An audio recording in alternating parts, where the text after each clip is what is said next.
JP Nadda এবং অমিত শাহর সঙ্গে বৈঠকে সুকান্ত মজুমদার এবং বিরোধী দলনেতা শুভেন্দু অধিকারী পুজো উদ্বোধনে অমিত শাহর কর্মসূচি নিয়ে আলোচনা, খবর সূত্রে। আর ঠিক কি জানা যাচ্ছে আমরা জানবো। রাজীব চক্রবর্তী আমাদের প্রতিনিধি রয়েছেন আমাদের সঙ্গে। রাজীব, সুকান্ত শুভেন্দুর সঙ্গে শাহ নাড্ডার বৈঠক, কি আপডেট পাচ্ছ? দেখো, আরজিকর পরবর্তী রাজ্যের বর্তমান যে পরিস্থিতি এবং রাজ্যের যে বিজেপি দল তাদের সাংগঠনিক কর্মসূচি রূপরেখা কি হবে তা ঠিক করতেই এই বৈঠক। গতকাল রাতে কেন্দ্রীয় স্বরাষ্ট্রমন্ত্রী অমিত শাহ এবং বিজেপির সর্বভারতীয় সভাপতি জেপি নাড্ডার সঙ্গে বৈঠক করেছেন রাজ্য বিজেপির সভাপতি সুকান্ত মজুমদার এবং বিরোধী দলনেতা শুভেন্দু অধিকারী। আরজিকর ইস্যুতে যাতে রাজনৈতিক রং না লাগে এতদিন কিছুটা কৌশলী অবস্থান নিয়েই চলছিল বিজেপি। সূত্রের খবর যে এবার জনমানসের ক্ষোভকে কিভাবে বিজেপির পক্ষে কাজে লাগানো যায়, তৃণমূলের বিরুদ্ধে সেই ক্ষোভকে কাজে লাগিয়ে বিজেপির রাজনৈতিক সুবিধা কিভাবে পেতে পারে, রাজনৈতিক কর্মসূচি কি কি নিতে হবে তা নিয়েই মূলত আলোচনা হয়েছে।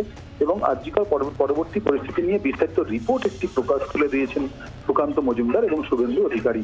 একই সঙ্গে দুর্গাপুজোর উদ্বোধনে অমিত শাহ কলকাতায় যাবেন, তার কিছু কর্মসূচি রয়েছে। সেই সময় রাজ্যে নেতাদের সঙ্গে বৈঠক করা যেতে পারে কিনা তা নিয়েও এক প্রস্তাব আলোচনা হয়েছে।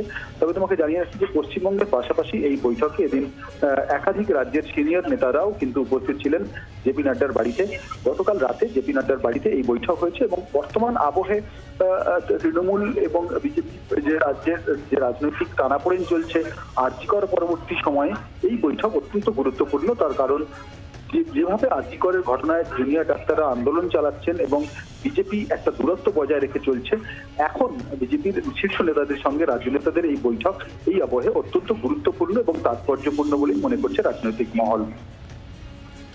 ধন্যবাদ। রাজীব চক্রবর্তী ছিলেন টেলিফোনের প্রতিনিধি। আরজিকর পরবর্তীতে রাজ্যের বর্তমান পরিস্থিতিতে রাজ্য বিজেপির পরবর্তী সাংগঠনিক কর্মসূচির রূপরেখা কি হবে তা ঠিক করতে কেন্দ্রীয় স্বরাষ্ট্রমন্ত্রী অমিত শাহ এবং জেপি নাড্ডার সঙ্গে বৈঠক করলেন রাজ্য বিজেপি সভাপতি সুকান্ত মজুমদার এবং রাজ্যের বিরোধী দলনেতা শুভেন্দু অধিকারী।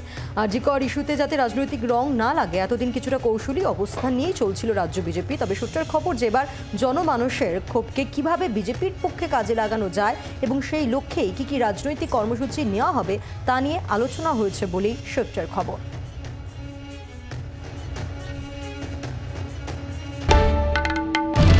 বাংলার আওয়াজ, বাঙালির আবেগ, জি 24 ঘন্টা।